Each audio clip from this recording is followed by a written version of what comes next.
Okay, so this is the second part of my little texturing tutorial.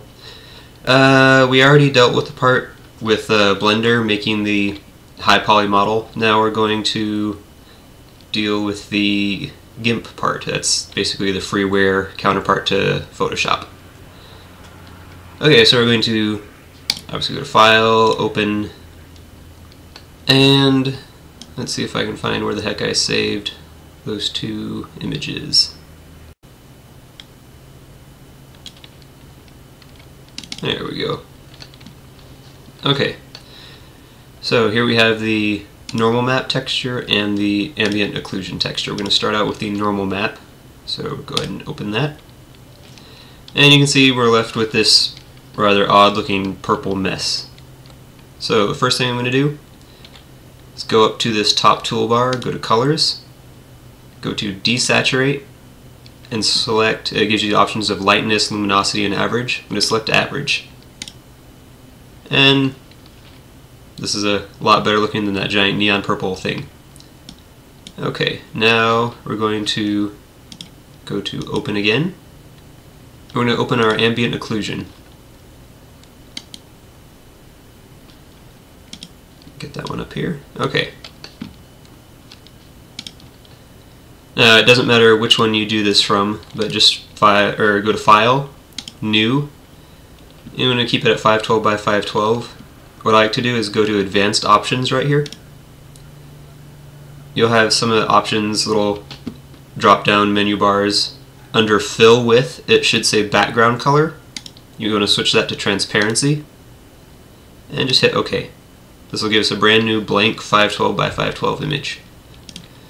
So, we're going to go back to our normal map, which should now be the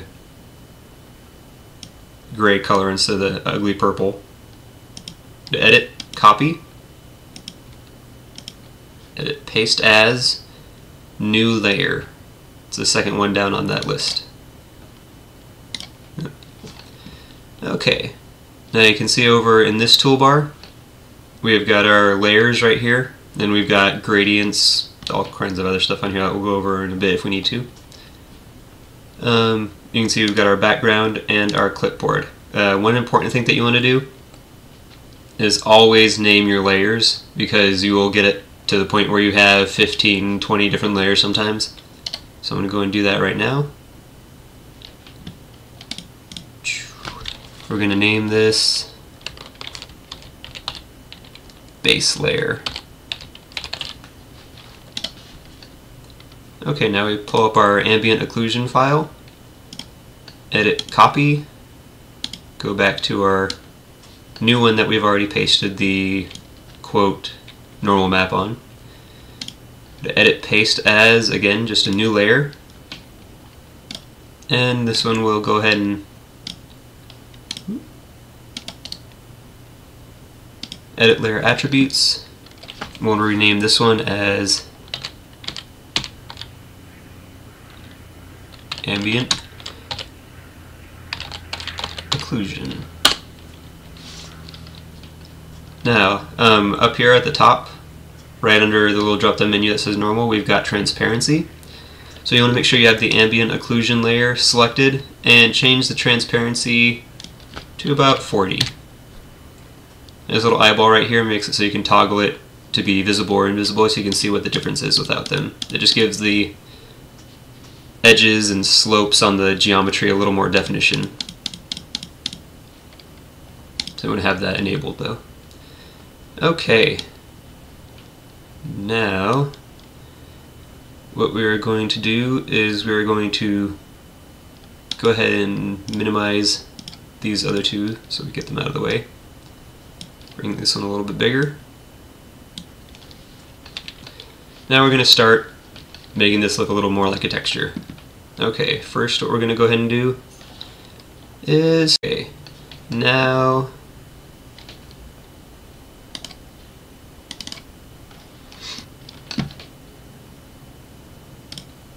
we're going to create another new layer, and we'll go ahead and call this, if you need to create a new layer, where all your layers are at, there should be a little toolbar at the bottom of that little square. It's got like a trash can, an anchor, looks like a little TV window thing. up arrow, down arrow, file folder, and a little universal symbol for new. Just click on that, it'll give you the stuff for a new layer. This one we're going to go ahead and title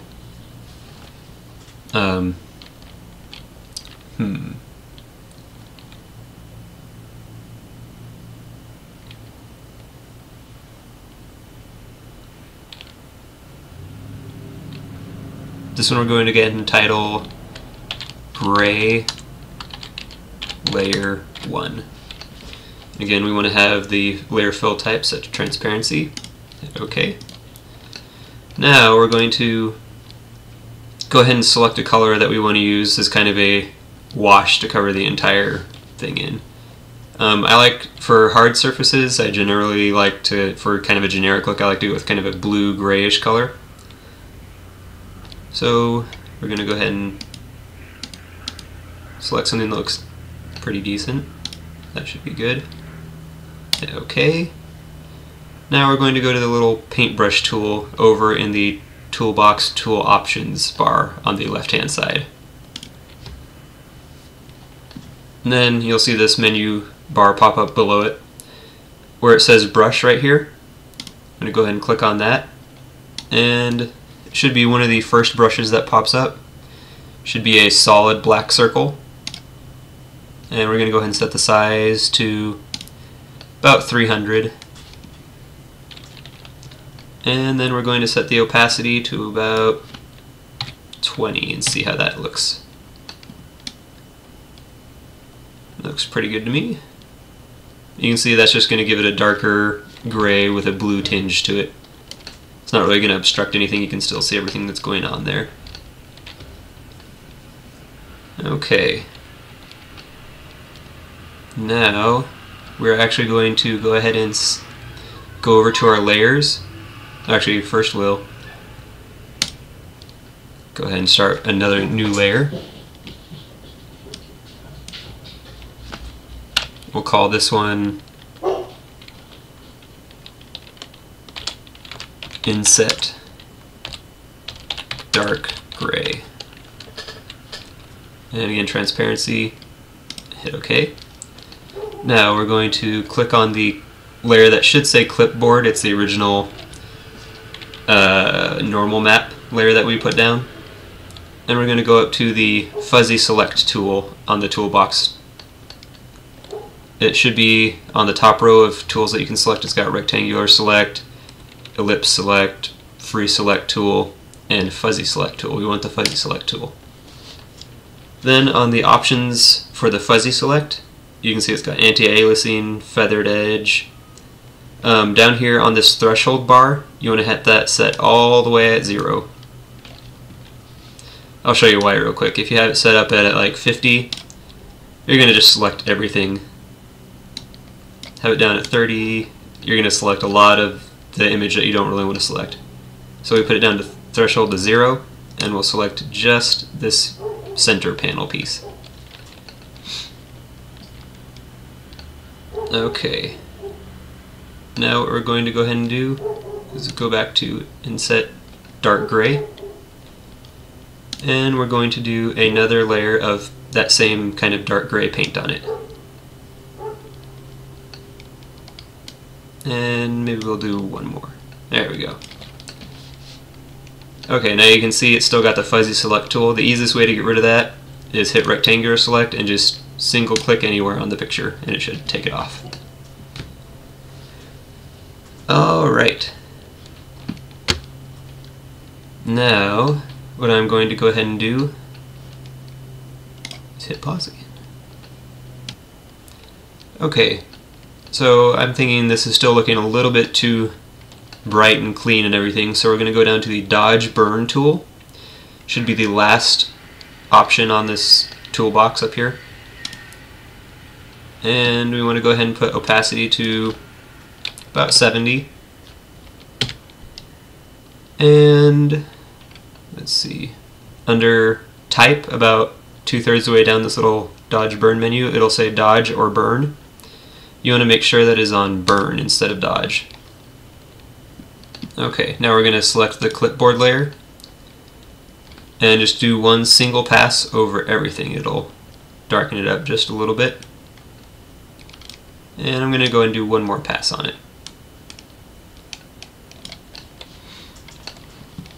Okay. Now we're going to stay on clipboard and we're going to use the fuzzy select tool again. And we're going to select the main face of the upper left panel. Then we're going to hold down Shift, select the main face of the middle one, keep holding down Shift, the main face of the upper right one, and just do that all the way around the perimeter on this. Okay, now we're going to go ahead and create another new layer. I'm going to call this one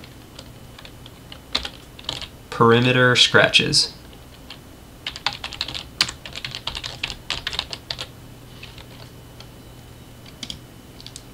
And you can see, since I had the clipboard highlighted, it placed that right in between the ambient occlusion and the clipboard. We want to move that, just click on it and drag it all the way up to the top. Okay, now we want to go to the paintbrush tool again. You can see hopefully all your boxes are still highlighted. If not, just select the fuzzy select tool and reselect all of them. Okay, so now we're at the paintbrush tool. We're going to go ahead and move the opacity up to about 50.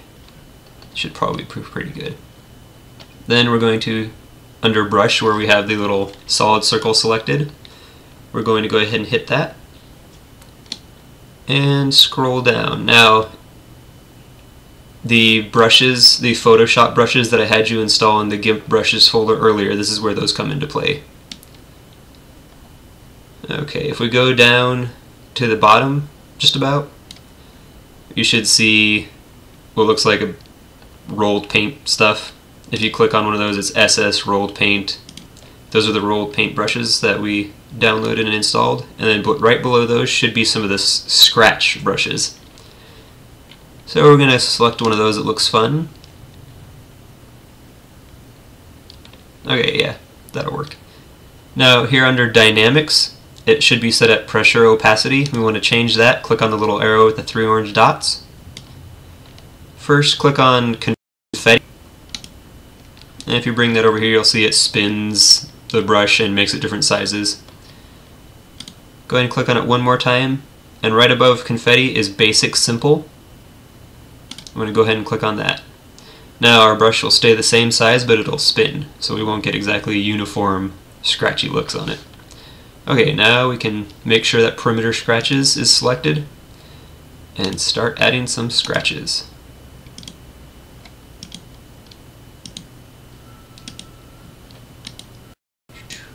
Alright.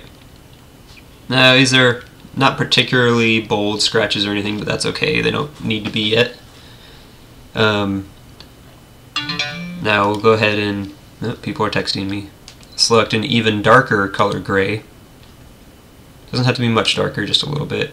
And bump this up to 60. Now we'll go ahead and select a different scratch brush. And go ahead and click a few more times, maybe just 4 times this time. Okay, it's looking a little bit better.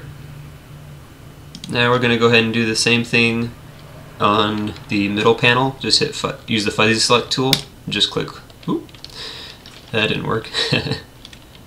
Okay, you gotta go back down to the clipboard. Use the fuzzy select tool and just hit that to get the middle panel. And we're going to do the same thing with the scratches.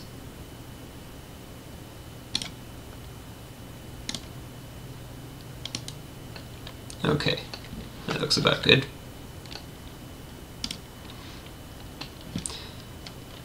Oops, I did that on the clipboard panel, so we don't want to do that. We'll click Control Z to get rid of those.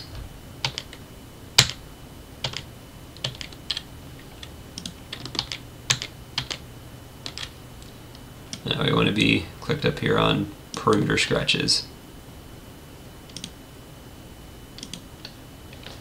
Okay. Now you can see this is starting to look a little bit like a scratched up metal surface. Not quite there yet, but it's getting there. Okay, now what we're going to go ahead and do is actually add some lighter color scratches. So we're going to do a new layer. This one we will call perimeter scratches light. And we're going to actually, as the name implied, select a lighter shade of gray to do this with.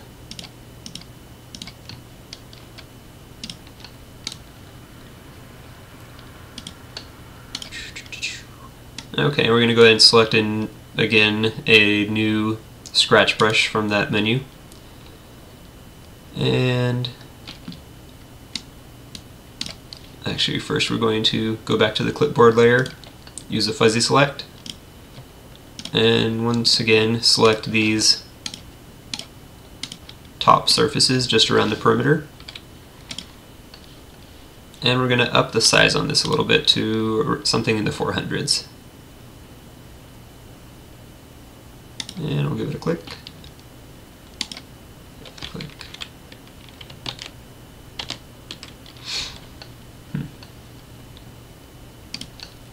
Which looks like we need to go a little bit lighter even than that. So we'll go with almost white.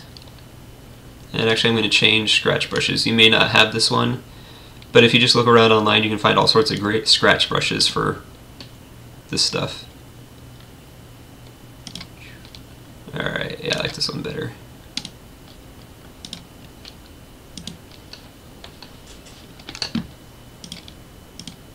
Okay. Now I'm going to create yet again another layer. And we're going to name this one Edge Scratches.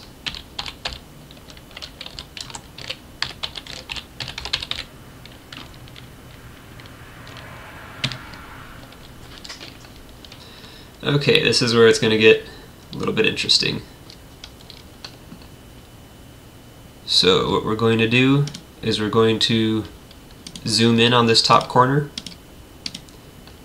to about 400% will probably be good. Now we're going to go to the Path Tools. Go ahead and select that. It's over on the toolbox. And on the right above where all your layers are at, on the right hand side, there should be a little menu at the top of this. It's got Open the Layers dialog, Open Channels dialog, Open Path dialog. You want to go to Open the Paths dialog. And you can see our little box is empty here, so you want to go to Create a New Path. And I'm not really concerned with naming the paths, so you can just leave that as Path. Hit OK. Now you can see we've got this lovely little U-shaped thing under our cursor.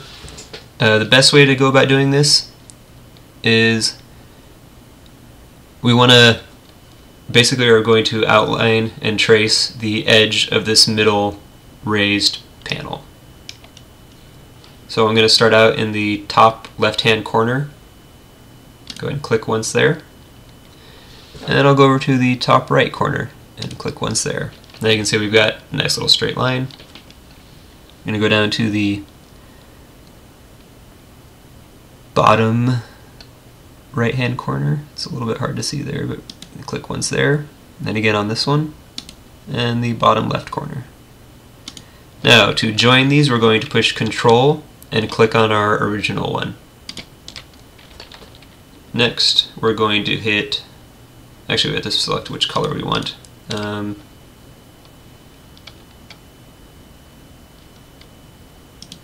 Should actually probably work pretty well. And we're going to hit Stroke Path. Now everything on here should be alright the way it's at. Under line width you probably want to set it down to about 3 and hit Stroke. Then go ahead and select the paintbrush tool. You can see we've now got this nice, rather obnoxiously bright white line. We're going to go ahead and deconstruct that a little bit in just a minute. But first, under paintbrush, Tools, we want to go ahead and set that at about 90.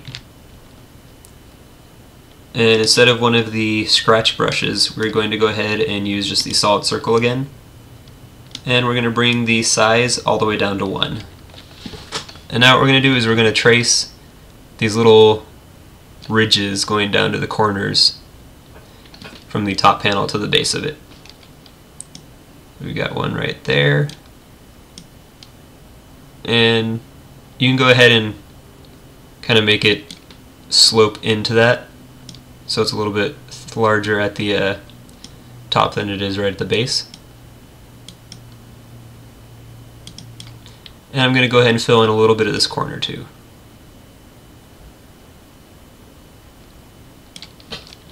Now we're going to do that on all of these edges here.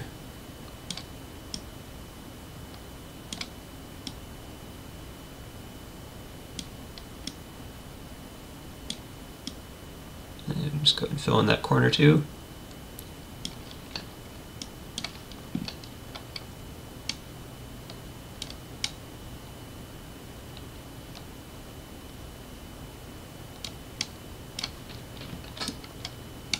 And this one.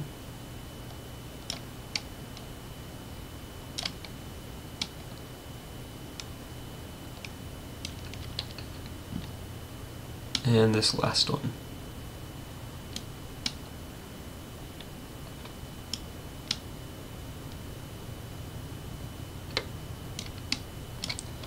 Okay, this part's rather time consuming and I'm sure boring to watch on a tutorial, so I might cut it down or just show you this one as the example.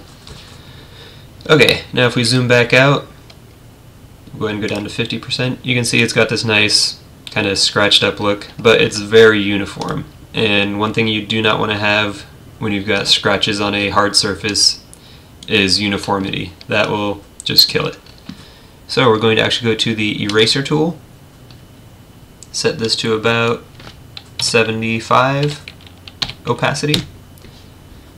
And you can do opacity, you can do a couple ways. You can use the slider bar, you can actually highlight the number on the right hand side and just type it in. Or if you feel like getting really detailed, you can use these little up and down arrows and those will move it by 0.1, I believe. I like to usually just type in what number I want. But anyways, we're going to go to the brush again. We're going to get out of this little solid circle. We're going to go to the rolled paint brushes. There should be these large, dark, blobby looking ones. And I'm going to select one that's fairly uneven looking. This one should work pretty good. And we're going to change the size on this to 5.0. And under dynamics we still have basic simple, so that's good. Now we're going to go along just the edge of this and go ahead and start eroding the edges of this a bit. This part actually takes a little bit of practice. When I started I was either erasing too much or too little, and you basically just want to make it so you do not have this glaring white lines all the way across this thing. You want to have it nice and kind of chipped away looking. Again, like I said, uniformity is kind of the enemy of these edge scratches.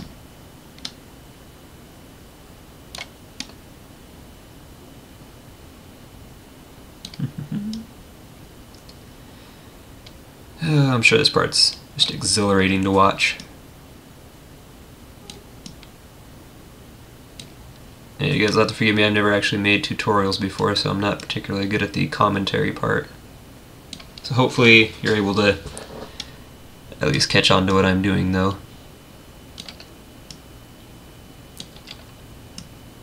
Okay. Almost done with this line.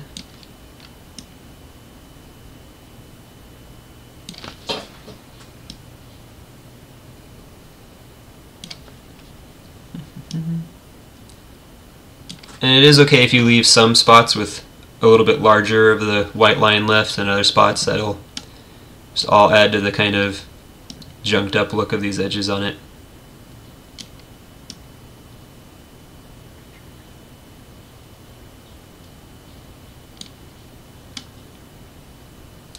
Like I said, this part is really just all practice. It's taken me a little bit to get them even this good, and they're still not that great, but they work for me.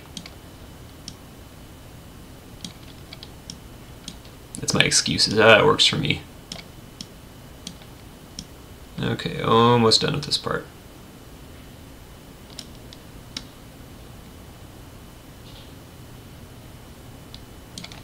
Okay, now if we zoom back out to our 50%, actually let's go ahead and go 70%. You can see this scratched up edge looks a lot better than it did before. Okay. Now I'm going to go ahead and stop the recording at this point and do this middle panel here in the same method that I did this one, just to save you guys some boredom while I tedious. Okay, I'm back. Now you can see I've got both this top left corner and the top center panel, the little highlighted scratches done on them. So what I'm going to go ahead and do is make sure I have that layer selected, right click on it, and hit duplicate layer. Now you can't see the duplicate layer because it's directly underneath it. But if we hit over on the toolbox tool options, the rotate tool, then go ahead and just click on the image, and we're going to rotate this 90 degrees. And we'll actually have to fix that up here, 90.0. Okay. Now you can see we've got both these sides done. Sorry about that. Okay, what we're going to go ahead and do is actually do that again. Go ahead and duplicate that top layer, and once again hit the rotate tool. Start out rotating it by hand, then type in 90 degrees. And repeat that process one more time. And again, click on it.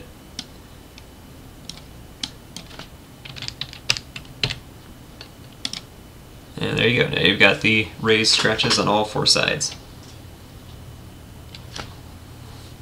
And if we want to, we could do that in the middle, but I'm not going to. It's the whole idea behind these scratches along the edges is that the surfaces that are raised up the highest will get the most contact with elements and people or machinery or whatever, and they'll have the most worn scratches on them. This middle panel is not raised up as high, so it probably wouldn't be as scratched up, but I'm going to put a little bit of scratches on it, just not these very noticeable edge ones. Okay, and actually on that note, we are going to go ahead and do yet another layer. This one we'll call Center Scratches 2, because I think we might already have another center scratches, I'm not sure.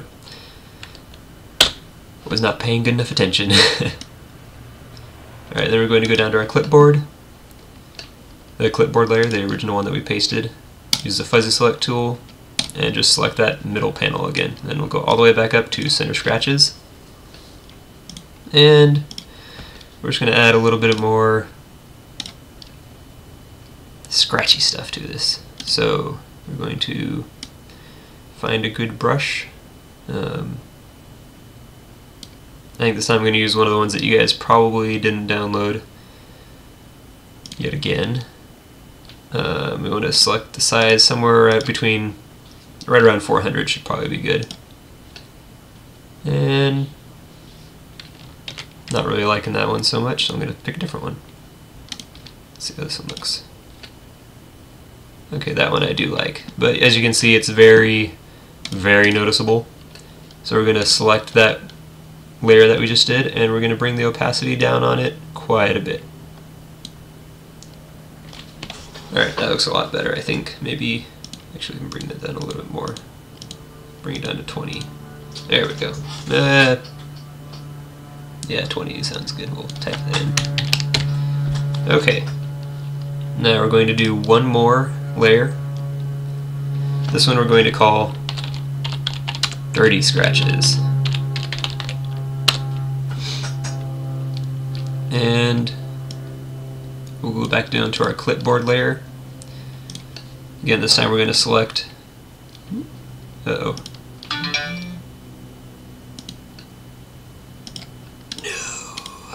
Oh, that's awesome.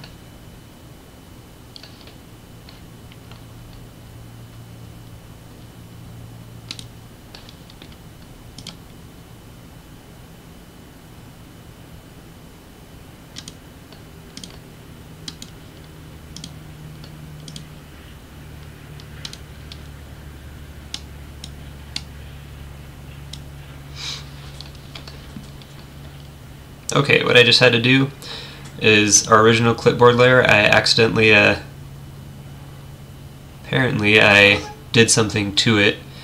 Usually I'll leave it just completely blank so that way I can use the fuzzy tool and select stuff off of it, but apparently I painted something on it or marked on it some way, and now it's not letting me select. You can see it's just selecting tiny little dots.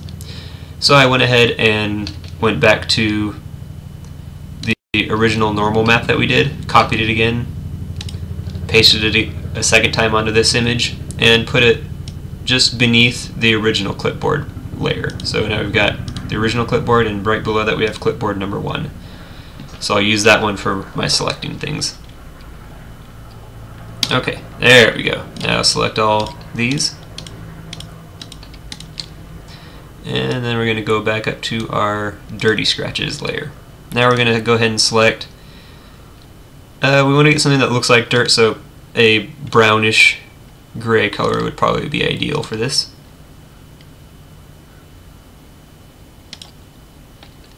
That should work. Then we're going to go ahead and go to our paint tool and back down to these scratches that you guys do have. That should be right below the rolled paint scratches.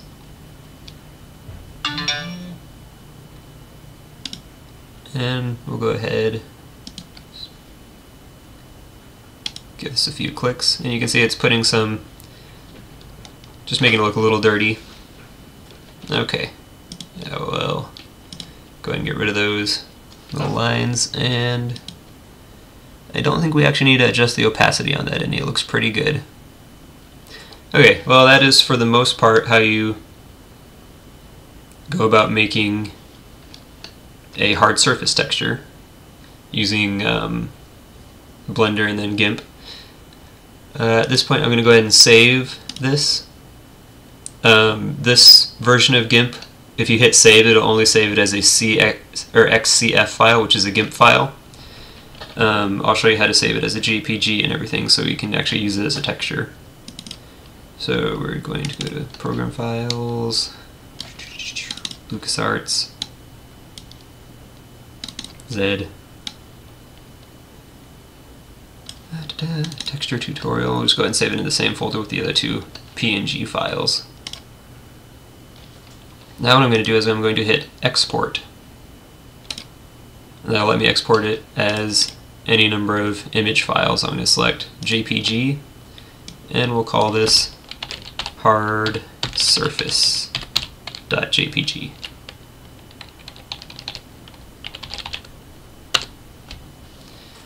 And quality, when we move all the way up to 100, and then push export. Okay, so I'm going to close this. I'm going to file, open,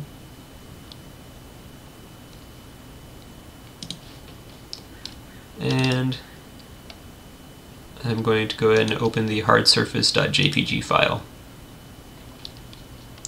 Now what I generally like to do after I finish a file, or after I finish a texture, is open it back up.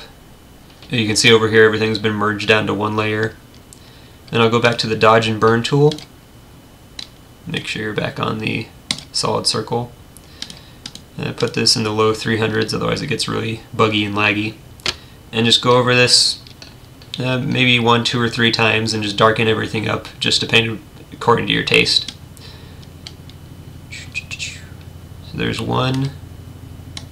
There's 2. I think 2 is probably good for this one.